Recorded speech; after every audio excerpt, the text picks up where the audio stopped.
بسم اللہ الرحمن الرحیم۔ ناظرین، میں ایک صحافی تھا اور آج کل سعودی عرب میں تھا جب مجھے خبر ملی کہ ایک کیس ہے جو میں نے ہینڈل کرنا ہے۔ میں نے اپنے سر سے کہا کہ میں چھٹی پہ ہوں، پر انہوں نے یہ کیس بہت انوکھا اور عجیب ہے، اسے صرف تم ہی ہینڈل کر سکتے ہو۔ میں نے کہا کہ ایسا بھی کیا ہے؟ تو انہوں نے کہا کہ ایک کم عمر لڑکا ہے جس پر یہ کیس ہے۔ میں حیران رہ گیا اور یہ بھی بتایا گیا کہ اسے زنا کے جرم میں پکڑا گیا ہے۔ میں نے کہا کہ عمر کیا ہے لڑکے کی؟ جب انہوں نے عمر بتائی تو میں واقعی حیران رہ گیا اور اپنا سب کام چھوڑ کر اس کیس کو کوریج دینے کی حامی بھر لی۔ سب سے پہلے مجھے اس جگہ جانا تھا جہاں اس لڑکے کو گرفتار کیا گیا تھا۔ اس کا طریقہ واردات یہ تھا کہ وہ مختلف گھروں میں چلا جاتا اور وہاں پر زنا کر کے بھاگ جایا کرتا تھا، لیکن یہ کیسے ممکن تھا کہ کوئی آپ کے گھر میں آ کر اس طرح کا کام کر جائے اور آپ کو پتہ ہی نہ چلے؟ میں اس گھر میں گیا تو وہاں پر زیادہ تر عورتیں ہی تھیں۔ وہ لڑکیاں کافی جوان اور خوبصورت لگ رہی تھی۔ میں نے ان کو دور سے ہی دیکھا تھا۔ وہ ایک کمرے میں چلی گئیں اور اس گھر کی جو بڑی عورت تھی وہ میرے پاس آئی، بہت پریشان تھی، رو رہی تھی۔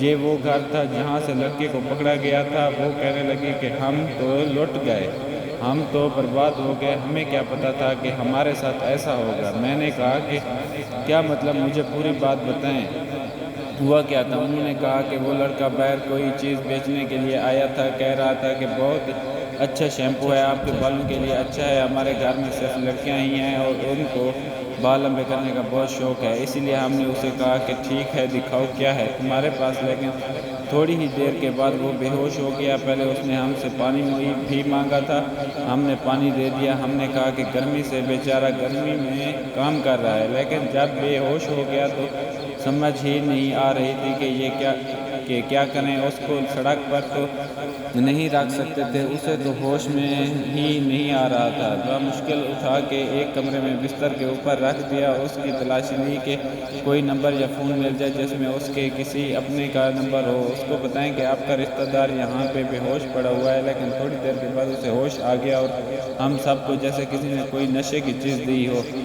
ہم لوگ بے ہوش ہو گئے۔ جب اٹھے تو پتہ چلا کہ میری 2 بیٹیوں کے ساتھ وہ عورت بولتی بولتی رو گئی اور رونے لگی۔ میں نے کہا کہ پھر وہ لڑکا کہاں گیا؟ تو انہوں نے کہا کہ وہ تو بھاگ گیا۔ میں نے ان کو کہا کہ آپ کو اسے ایسے گھر میں داخل نہیں کرنا چاہیے تھا۔ انہوں نے کہا کہ ہم تو بتا رہے ہیں کہ وہ بے ہوش ہو گیا تھا، تو پھر ہم کیا کر سکتے تھے؟ بات تو ٹھیک تھی، کوئی پرایا شخص آپ کے گھر کے اندر آ کے بے ہوش ہو جائے تو آپ اسے واپس سڑک پر تو نہیں پھینک سکتے، آپ کی بیٹیوں کا بھی بیان لینا ہوگا۔ وہ